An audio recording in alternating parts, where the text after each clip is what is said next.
You want to start learning a dance that you saw go viral on TikTok, or a K-pop dance that you liked, but you don't know the best way to go about learning it. There is a lot of information visually to try to break down, but you feel overwhelmed. Don't you worry about a thing, because by the end of this video, you will know the proper steps and extra tips on how to start learning any dance that you see online. So why listen to me at all? I've been dancing since I was 3 years old, and I am trained in ballet, jazz, modern, tap, acro, lyrical, contemporary, you name it. And then I studied at Slippery Rock University, where I got 2 Bachelor of Arts degrees in both dance and theater, and also went to go and do some dance teaching thereafter. So I'm here to share my 9-step process on the most efficient way to learn dances online. Make sure to stay until the end for some extra bonus tips if you find yourself getting stuck on certain dance moves and you don't know what to do about it. Step number 1.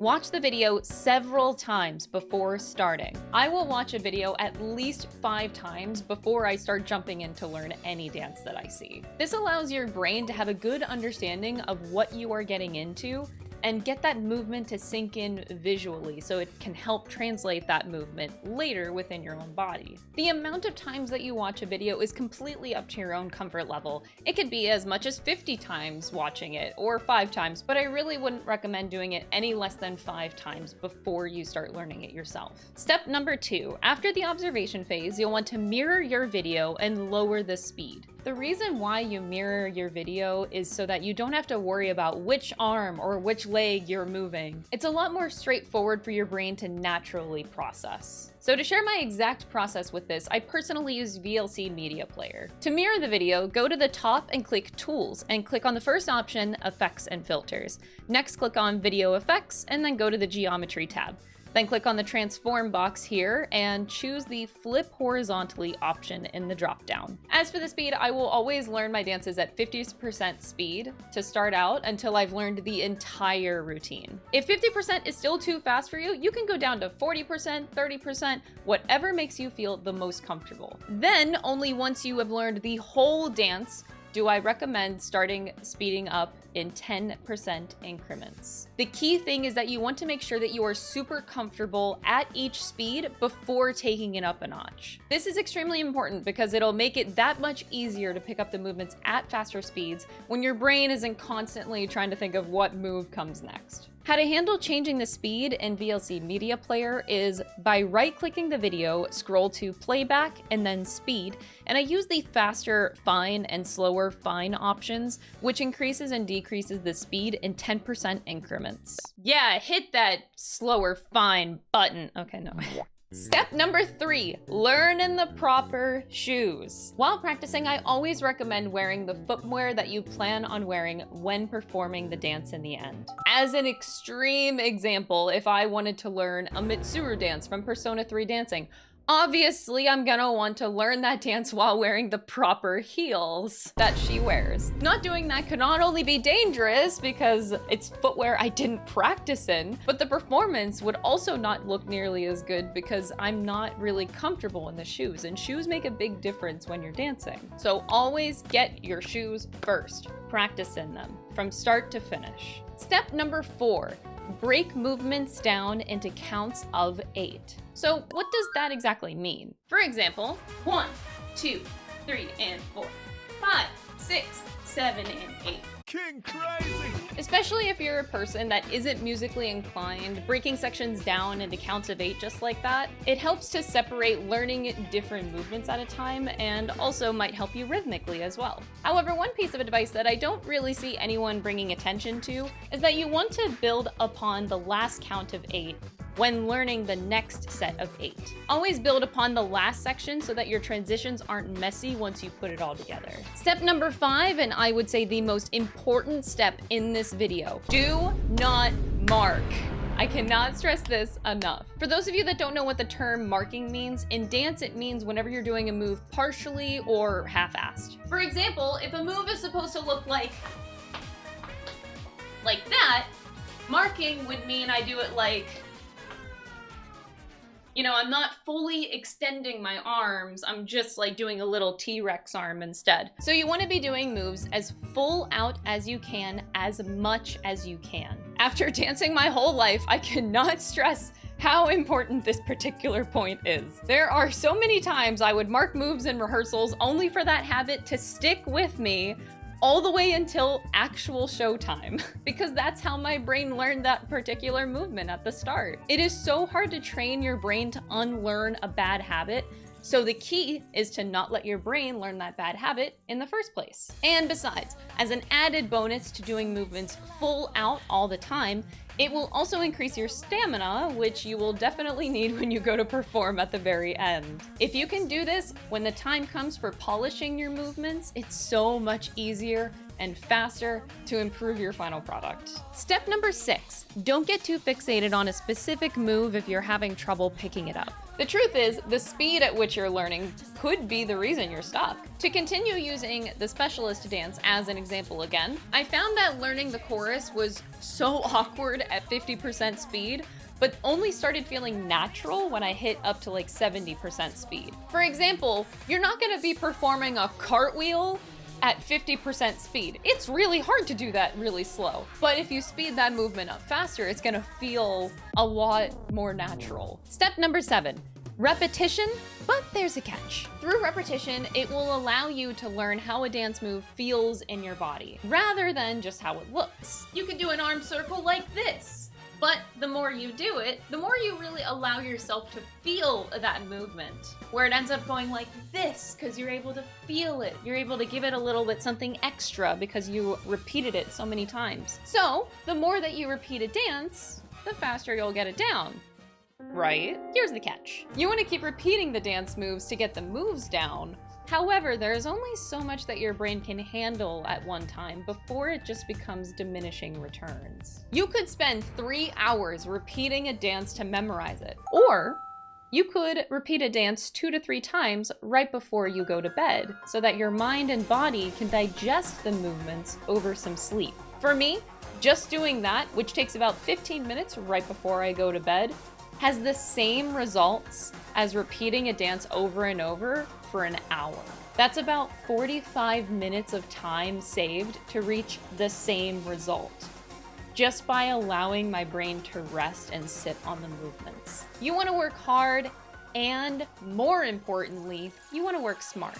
Step number 8, record yourself as much as possible. Even if this step is pretty self-explanatory, I will say you can save it for when you have all of the movements memorized and you aren't quite at 100% speed yet. You can start this at like 80, 90%. And then that's the point I would say to start recording yourself. Before I film one of my dance covers, I always do several rehearsals. I record myself doing the dance as full out as I can, as if it's the final performance. And then I put the choreography right beside me with some super easy and mild video editing. It's only because I recorded myself throughout this process that I'm able to keep improving my performance. That being said, if you don't know how to improve after recording yourself, or you don't know what things to specifically look for, I now offer private dancing feedback and critique over on my Patreon. For the $25 tier, if you send me a video of your dance progress or rehearsal or whatever you're learning, I will give you a list of corrections and in-depth feedback on what to look out for and how to improve your performance. If this one-on-one session is something that interests you, the link to my Patreon is in the description below.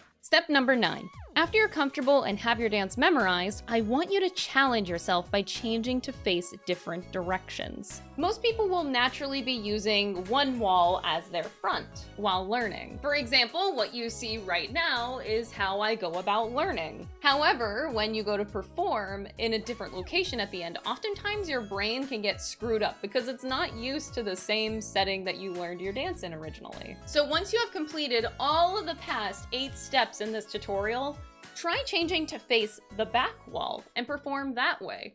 Look at me doing the specialist facing this way. Oh my gosh, that's crazy. Do it. The more you do this, the more at ease you will be when you go to do your final performance. It's a fantastic brain exercise to constantly change your direction of facing. And now that we have finished the main 9 steps, and you have learned your dance and you're a professional. I just want to finish this video with some quick tips and tricks if you find yourself stuck at any point in time on specific movements. Not all of these will work for everyone. Our brains all learn in different ways, but I'm sure at least one of these 4 tips should get you unstuck. First, try to create imagery out of your movements. Putting some imagery behind your movements can sometimes help you with getting a movement down or memorizing it later. I'm picking up sand and then I'm throwing it at the window that's over there, and then I look to my left and then I shake my hip. Any sort of silly imagery can help you a lot. The second tip is try breaking down a movement into body halves. What I mean by that is start with doing the upper body first and get that down, and then try to do the lower body from the hips down, and then put them together at the end. Start with the arms, just do the movements. 1, 2, 3, and 4. 5, 6, 7, and 8. There you go. That's a count of 8. You have separated it. Just keep doing it with your arms. Don't worry about the feet. And then just do it with your legs, but not the arms. So 1, 2, 3, and 4. 5, 6, 7, and 8. Breaking them down into halves can sometimes help people get unstuck. Tip number 3.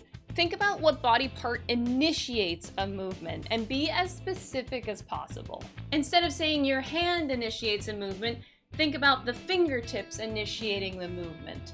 Or perhaps your hip initiates a movement.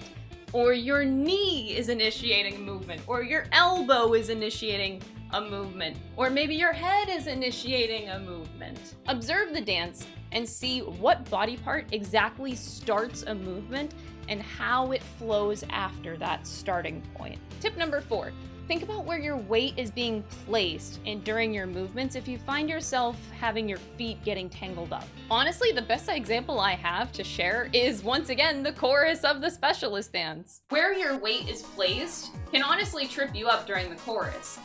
1, 2, 3, and 4. You would think that you're just going back and forth, but in reality, after the second one, your weight is staying here and you're jumping again. So 1, 2, 3, and 4. 5, 6, 7, and 8. Paying attention to when the weight actually transfers from one foot to another can help with preventing feet tangles. And to finally close the video, I want to give you some encouragement. Be patient with yourself and do not give up. Every single professional in any field has to start somewhere. There is no shame at taking a long time at all. In fact, I even encourage taking a long time. I know it's easier said than done, but I will be here to remind you to not be discouraged whenever you see an amazing dancer on TikTok and you're just like, I want to be just like them, but I don't look like that. I look like shit. We all start somewhere. And as long as you keep up with the practice, keep up with the critique and the feedback, you will absolutely look just as amazing eventually. Have fun with it. You got this. Confidence is key in any type of performance. If you have fun, that's gonna translate way more. Even if you're screwing up all the time, no one will care because you are having a damn good time. If this tutorial helped you in any way, please give the video a like. Feel free to drop a comment if you have any further questions or suggestions on future tutorials. I have a few ideas right now in mind. But special shout out to everyone who supports me over on Patreon to make my own dancing content here on YouTube. And don't forget that I do offer personal critique and feedback over on Patreon if that is something that you're looking for to improve on your own dancing journey. I am more than happy to help anyone and everyone. Thank you guys for watching and happy dancing. Crystal plugging herself. Woo!